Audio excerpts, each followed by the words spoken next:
And step number 2 is this. I read from verse 4 and verse 5. And Jesus said to her, "Woman, what does this have to do with me?" Don't get distracted by this. I'm not going to go too deep into this, but Jesus was not scolding his mother. Jesus was just addressing her, okay? "What does this have to do with me? My hour has not yet come. My time has not yet come," for some of your Bibles. And verse 5, it says this. His mother said to the servants, "Do whatever he tells you." Okay? Now, Mary, being the mother of Jesus alone, should be enough. But apart from that, Mary is kind of like a model for other mothers to follow after. And look what she says here. One of the best advice that mothers can give to their children is this: to do what Jesus tells you. Do what Jesus tells you. Simple as that. Obeying him when he speaks. Because I have children of my own, they hear me all the time. They sometimes pretend they didn't hear me, but they heard me. But you know what? Sometimes, just like my children, as Christians,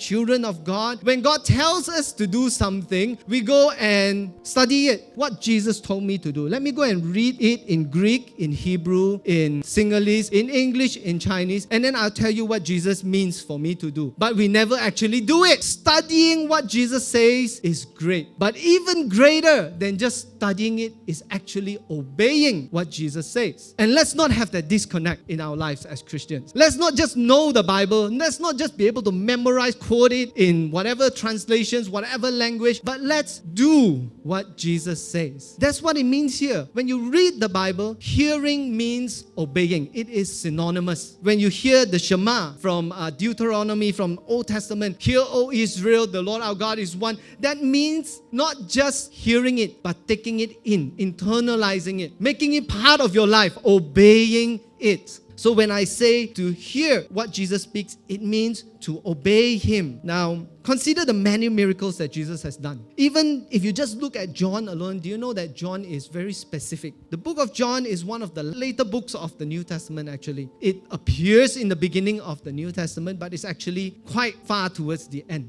Okay, 20 years, because I hope that you know that the Apostle John was the only disciple not to be martyred. He was the only one to live to a ripe old age and then died a natural death. So this was written much later than the other Gospels and many of the books of the Bible as well. And he was very specific and he was very intentional in how he wrote his Gospel. At the end of John, he would say, "Okay, I write this so that you will believe. But there are many other things that I did not record here. I'm just recording this. I'm just choosing which stories I want, which testimonies of Jesus that I want, which reviews about Jesus and Christianity that I want, and I'm compiling it so that he had a purpose. You will believe." So he compiled in the Gospel of John, in his Gospel, 7 miracles. And if you study Hebrew and the Jews, Israel a little bit, you know that they like numbers. They like the numbers. I'm not sure if it is the same here in Sri Lanka, but for the Chinese, we have our lucky numbers. Okay, I think you all might have.